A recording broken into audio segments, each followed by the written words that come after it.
Makanya Allah katakan, wallahu khalaqakum wa ma ta'malun. Ini dasarnya. Wallahu khalaqakum wa ma ta'malun. Nah, Allah lah yang menjadikan kamu dan apa-apa yang kamu perbuat. Allah yang menjadikan kita, Allah yang ciptakan kita dan apa-apa yang kita perbuat. Pada saat kita bergerak, itulah kudratnya Allah tuh. Pada saat kita memandang, itulah basarnya Allah. Pada saat mendengar, itulah samanya Allah.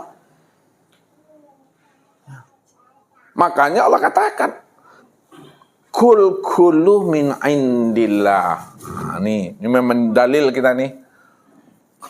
Kul kullu min indillah, min indillah. Apa artinya Bapak Ibu? Kul itu apa artinya? Kul nih. Kul katakanlah, kullu tiap-tiap sesuatu min indillah. Datang daripada sisi Allah. Kita memandang, kita mendengar, kita berkata, kita bergerak, kita diam, itu semuanya datangnya dari sisi Allah. Itu maksudnya apa yang Allah katakan melalui Nabi, la tataharrakun zarrah ila bismillah. Tidak bergerak sebenar zarrah.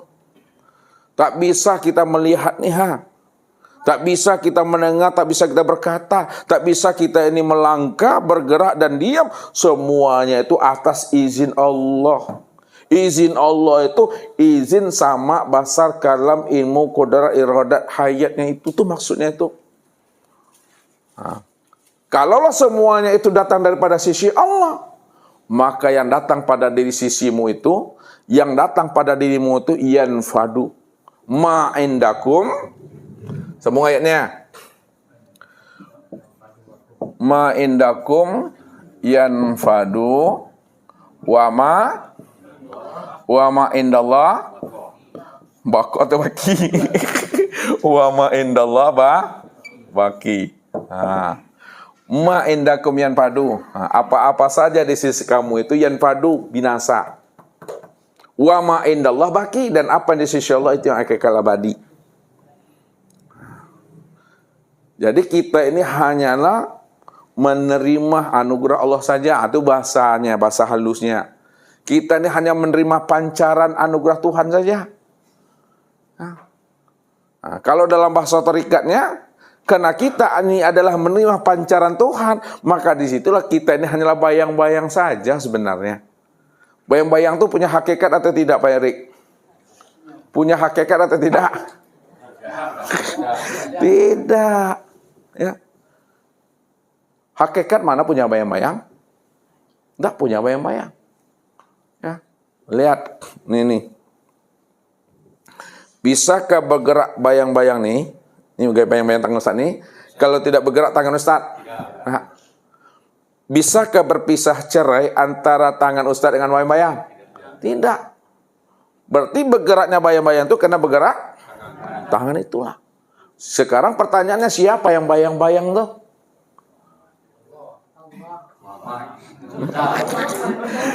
Yang bayang-bayang tuh manusia. Yang bayang-bayang tuh hamba. Ya? Sedangkan wujud nyatanya hamba siapa? Allah. Tuh dia, maka dikatakanlah manusia ini kenyataan Allah. Manusia ini bayang-bayang Allah, cermin Allah. Itu maknanya itu. Jadi jangan Bapak Ibu merasa bahwa diri Bapak Ibu itu punya kudrat, punya iradat walaupun sebesar zarrah. Jangan ada. Kalau ada, itu syirik itu. Ya. Nah, kalau tidak ada sebesar zarrah, kita punya usaha, kita punya ikhtiar, maka janganlah Bapak Ibu merasa senang, merasa bangga dan gembira melihat amal sendiri. Kan kita ujub kita melihat amal kita. Ujub itu apa artinya itu Ibu-Ibu? Ujub melihat amal sendiri itu apa maksudnya itu Pak Ardi? Terheran-heran aku. Terheran-heran tahu kan? Terkeceng-cengang aku melihat amalku. Ya Allah bisa tahajud kau lalu saya. Awak bisa tak kawan ngorok sih ha. Tu ujub tu. Ya, awak bisa ke masjid ya kawan lalu sih baru tu ha. Hati-hati ujub tu. Ya. Kalau kita sudah paham bahwa diri kita la haula wala quwata illa billah, walaupun bisa kita tahajud, bisa duha, bisa mengkhatamkan Al-Quran sekali seminggu, apa yang mesti diucapkan, apa yang mesti disombongkan? Diri kita itu tidak pernah ada. Diri kita ni la haula wala quwata illa billah. Orang yang ujub, orang yang ria, orang yang selalu menyanding-nyandingkan amalnya, dirinya dengan kawan dan sahabatnya, karena dia tidak tahu dirinya yang sebenarnya. Kalau dia tidak tahu dirinya sebenarnya, disitulah dia merasa bahwa dirinya itu yang merasa beramal. Padahal dia nggak sadar bahwa amalnya itu sudah meleleh. Meleleh tahu bu? Udah mencair, dah. Mencair karena dirinya sendiri. Itu yang tak kicau di nantarang Ustaz bilang tadi itu ha. Ya, karena kapara rajin ke ladang kue ke kebun apa boleh, tapi tidak ada hasilnya setelah kita ke kebun ke para ke ladang tadi. Percuma saya. Ya, ala gai badan niku kena beribadah ala usang ala lusuh ha. Lah tigo hitam ni kan yang wah kan rajin sujud ndak ada guna lah. Kenapa? Ibadahnya sudah kena syirik tadi itu. Hati-hati Bapak Ibu. Ya. Jadi bergembiralah kita kalau Bapak Ibu mampu memandang pemberian Allah kepada kita. Ya. Karena dengan pemberian Allah yang Allah berikan kepada kita, disitulah kita bisa beribadah. Disitulah kita bisa beramal. Disitulah kita bisa tahajud, susah doa. Doa itu. Jadi kita bisa beramal, bisa beribadah. Karena pemberian Allah, karena anugerah Allah. Begitu cara memahaminya itu. Jadi kalau kita gunakan bahasa gembiralah kita, senanglah kita, bahagialah kita, boleh. Asal kita mampu memandang anugerah Allah yang Allah berikan kepada diri kita. Tapi ingat, jangan kita merasa senang, bahagia, melihat amal sendiri, karena dengan kekuatanku, dengan ikhtiarku, dengan istiqomahku, aku mampu beramal. Hati-hati, itu batu licin, batu penaruang tuh Bapak Ibu. Tahu batu penaruang? Hah? Batu licin? Ajo-ajo wak tagak berjalan di batu licin tu atas jalapaknya wak sakit nak barang tu Bapak Ibu. Malu dia nak tahan. Hati-hati tu. Nih, jadi yang syirik jali itu betul-betul nyata pada tubuh. Apa maksudnya tadi itu Pak, nyata pada tubuh itu apa maksudnya? Syirik jali itu nyata pada tubuh.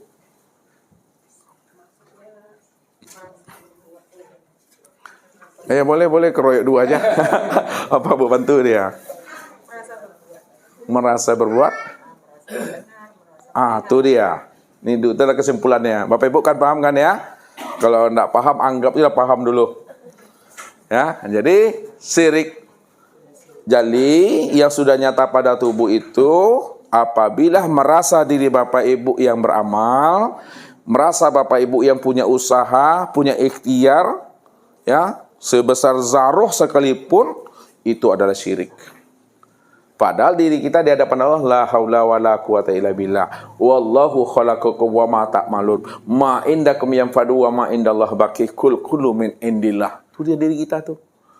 Di kita enggak pernah ada. Itu syirik yang pertama. Yang kedua, syirik secara ilmu tarekat tasawuf. Syirik secara ilmu tarekat tasawuf ini disebut namanya syirik khafi. Syirik khafi itu benar-benar tersembunyi, terselubung, tersirat dia di dalam hati. Ini dia. Pada hati ini dia. Apa hakikatnya syirik khafi itu? Yang nyata pada hati. Yang sebenar-benar syirik itu yang nyata pada hati, apabila hati kita ini lalai, hati kita ini lupa kepada Allah, walaupun sesaat, disitulah jatuhnya syirik itu. Orang apabila hatinya lupa dengan Allah, tidak ingat Allah walaupun sesaat, walaupun sedetik, dikatakan syirik. Karena ketika itu hatinya itu telah diramaikan dengan dunia. Ya. Kalau hati sudah diramaikan dengan dunia, tidak lagi ada Allahnya di dalam, disitulah tanya syirik.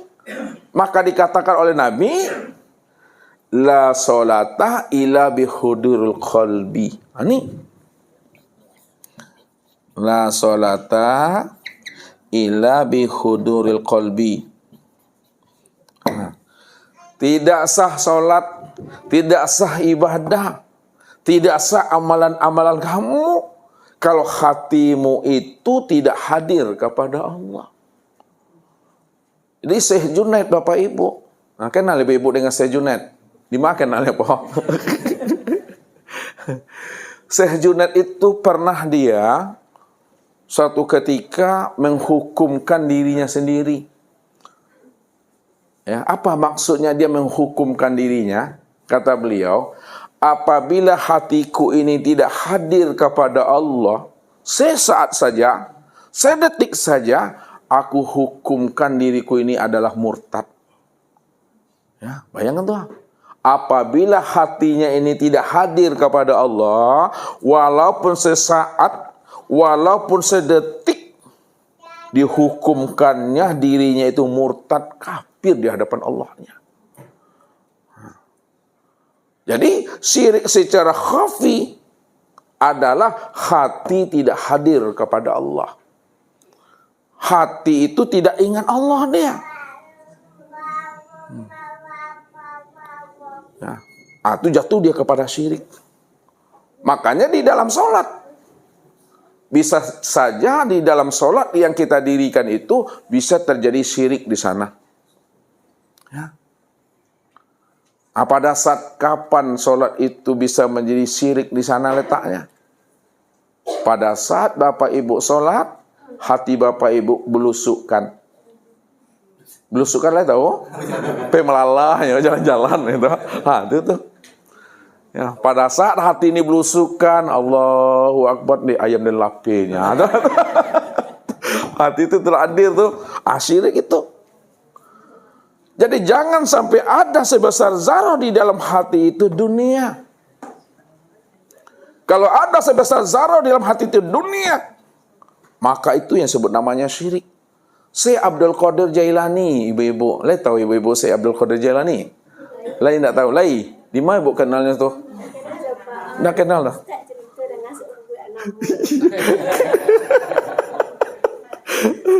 Syekh Abdul Qadir Jailani Bapak Ibu, satu saat dia masuk ke dalam surau, musola, masjid besok nih, Pak. Pas dia masuk ke dalam surau itu, dilihatnya lah orang di dalam surau itu ada yang sholat, ada yang sedang baca Al-Quran, ada yang sedang wirid. Beliau belum mengasihkan tausiah belum. Yang sholat, selesai sholatnya dahulu. Yang baca Al-Quran, dah selesai baca Al-Qurannya. Yang berzikir, sudah selesai pula zikirnya. Setelah mereka itu selesai sholatnya, baca Al-Quran dan zikirnya, barulah Syekh Abdul Qadir Jailani tadi naik dia di podium mimbarnya. Apa kata beliau? Sesungguhnya orang yang sholat, Tuhannya ada di bawah telapak kakiku. Tuhannya yang baca Al-Quran juga ada di bawah telapak kakiku. Tuhannya orang yang berzikir juga ada di bawah telapak kakiku. Maka heranlah Bapak Ibu jamaah itu. Apa maksud dari kalamnya Syekh Abdul Qadir Jailani ini, Tuan Guru ini? Tuhannya orang yang sholat, orang yang baca Al-Quran, yang berzikir ada di bawah telapak kakinya. Mereka penasaran. Ya, menunggu jawaban apa yang diperbuat oleh Abdul Qadir Jailani. Rupanya setelah dia selesai mengucapkan itu Bapak Ibu, diambilnya sesuatu betul-betul ada di bawah telapak kakinya. Diambilnya. Rupanya yang diambil itu adalah uang dinar. Uang dinar tuh uang emas tuh. Sesungguhnya orang yang sholat Tuhannya ini. Orang yang baca Al-Quran Tuhannya ini. Orang yang berzikir Tuhannya ini. Maknanya sesungguhnya orang yang sholat Tuhannya itu adalah dunia. Yang baca Al-Quran Tuhannya dunia. Yang sedang berzikir Tuhannya adalah dunia. Apa makna kalimat itu? Orang yang sholat tujuannya adalah untuk dunia. Orang yang baca Al-Quran tujuannya untuk dunia. Orang yang berzikir tujuannya untuk dunia. Jadi siapa yang beramal, siapa yang sholat, siapa yang baca Al-Quran, siapa yang berzikir, kalau tujuannya dunia, maka dunia inilah yang menjadi Tuhannya. Dunia itulah yang menjadi Robnya, dunia itu yang menjadi sembahannya. Sedangkan Allah bagi dirinya hanyalah perantara dan wasilah saja untuk mendapatkan dunia itu. Jadi merugilah orang-orang yang beramal akhirat. Tapi tujuannya adalah untuk dunia semata-mata. Padahal dunia ini diciptakan Allah menjadi budak bagi diri kita, dan kita ini budak bagi Allah. Alam semesta diciptakan Allah, itu untuk kita. Lautan diciptakan Allah, itu untuk kita. Kalaulah alam semesta ini diciptakan Allah adalah untuk kita karena kita adalah khalifah, itu maknanya alam semesta ini adalah budak kita. Tapi kalau kita mengejar-ngejar dunia, berarti kita sudah diperbudak oleh dunia. Kita yang menjadi budaknya.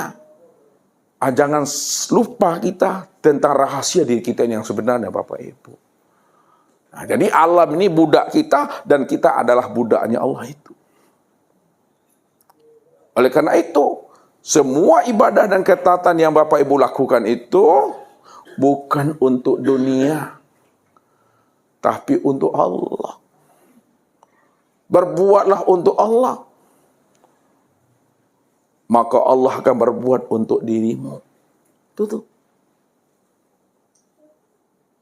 Dan apapun ibadah yang kita lakukan, apapun amaliyah yang kita perbuat, mesti ingat kita, mesti sadar kita, Allah tidak pernah bergantung dan bersandar dengan amal-amal dan ibadah yang kita lakukan itu.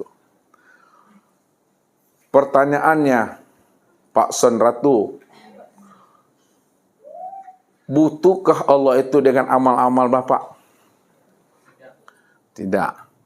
Kalau Allah tidak butuh dengan amal Pak Son, untuk apa Pak Son beramal kalau Allah tak butuh? Pikir-pikir lu. Pak Erik. Apa? Tunduk patuh saja. Pak Erik. Allah tuh butuh nak dengan amal Pak Erik? Enggak. Kalau enggak butuh untuk apa Pak Erik beramal? Tuh, sama. Sama karam tuh sama apanya nih? Alhamdulillah. Allah tak pernah butuh dengan amal kita.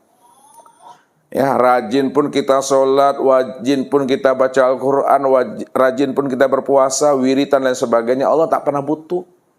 Allah tak pernah bersandar dengan amal-amal kita. Ya, Allah itu suci, Allah itu terpuji, Allah itu besar bukan karena kita memujinya, bukan karena kita mensucikannya, bukan karena kita mengagung-agungkannya. Tidak ada kepentingan Allah dari amal yang kita lakukan itu. Kalau tidak ada kepentingan Allah dari setiap amal yang kita lakukan, maka amal yang kita lakukan itu adalah bukti keimanan kita kepada Allah. Amal yang kita lakukan itu bukti ketundukpatuhan kita kepada Allah. Setelah kita mengatakan dan mengikrarkan anta rabbi wa ana abduka. Engkau adalah Robku dan aku adalah hambamu. Kenapa kita katakan engkau adalah Robku dan aku adalah hambamu? Karena hamba itu adalah rahasia daripada dirinya. Kalaulah hamba itu adalah rahasia daripada dirinya, maka disebutlah namanya wujudullah. Hamba itulah sebenar-benarnya, nyatanya akan wujud Allah itu secara sempurna. Ini yang mesti kita pahami. Supaya tidak ada lagi kita bernegosiasi, berdagang, tawar-menawar, menggalas dengan Tuhan. Ale tahu makasih Ustaz tuh. Bernegosiasi, berdagang, dan mengalas dengan Allah. Kerajo lu dikako oleh lah ditanya upaya. Ya Allah, kalau aku lakukan puasa Senin Kamis, apa upahnya ya Allah? Kalau aku lakukan tahajud ya Allah setiap hari, setiap malam ya Allah, apa upahnya ya Allah? Aku namanya tawar menawar dengan Allah, berdagang namanya itu. Ya, padahal Allah tidak pernah bergantung dan bersandar dengan amal kita. Ya. Nah, jangan coba-coba berdagang dengan Tuhan Bapak Ibu. Ya. Jangan kerja kita tuh nuntut-nuntut Tuhan. Ya. Kadang kita ngaku berdoa, tapi dalam doa kita tuh kita tuntut-tuntut Allah tuh. Aneh rasanya kan? Ah, ini mesti hati ini. Jadi syirik khafi itu di mana hati tidak hadir kepada Allah, hati hadir kepada dunia, hati hadir kepada anak, pada suami, kepada istri, kepada pekerjaan, hati hadir kepada emas dan sebagainya. Itu yang syirik itu. Yang kedua, syirik khafi itu apa yang menjadi tujuan kita dari setiap ibadah kita lakukan, maka itu juga adalah syirik. Kalau kita beribadah untuk mengejar sorga, sorga itu yang akan menjadi syirik dari kita itu. Kalau kita beribadah untuk mendapatkan pahala dan mengejar pahala, faedah-faedah, itu yang akan menjadi syirik bagi diri kita. Pernah Ustadz hantarkan kepada Bapak Ibu pemahamannya begini. Nah, lihat, ini bertingkat-tingkat memahaminya. Nah, kalau kita kejar akhirat, lihat, maka dunia ikut. Nah, itu. Siapa yang kejar akhirat, dunia pasti ikut tuh. Ya. Tapi kalau kita kejar dunia, maka akhirat itu luput. Nah, makna kedua hal ini, siapa yang beli sapi atau jawi pasti dapat talinya. Tapi siapa yang beli tali nggak dapat sapinya. Maksudnya apa? Siapa yang kejar akhirat, dunia ikut tuh. Tapi siapa yang kejar dunia, maka akhirat pun luput, nggak akan dapat itu. Ini yang Ustaz kiaskan tadi. Kalau Bapak Ibu beli sapi, pasti dapat talinya. Kalau Bapak Ibu beli talinya, maka tidak dapat sapinya. Tuh, yang pertama tuh maminya. Yang kedua, ini lihat. Sampai di mana makom Bapak Ibu tuh. Yang kedua lagi. Siapa yang dapatkan Allah?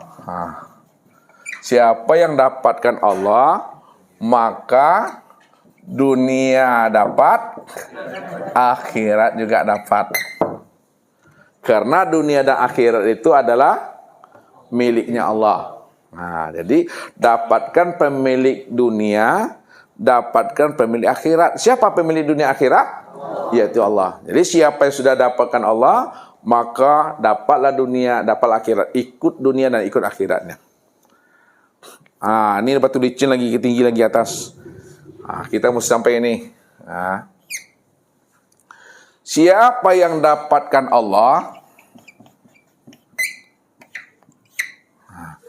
tujuannya adalah dunia dan tujuannya adalah akhirat, maka dunia dan akhirat inilah yang menjadi sembahannya, sedangkan Allah perantara saja bagi dirinya untuk mendapatkan dunia dan akhirat.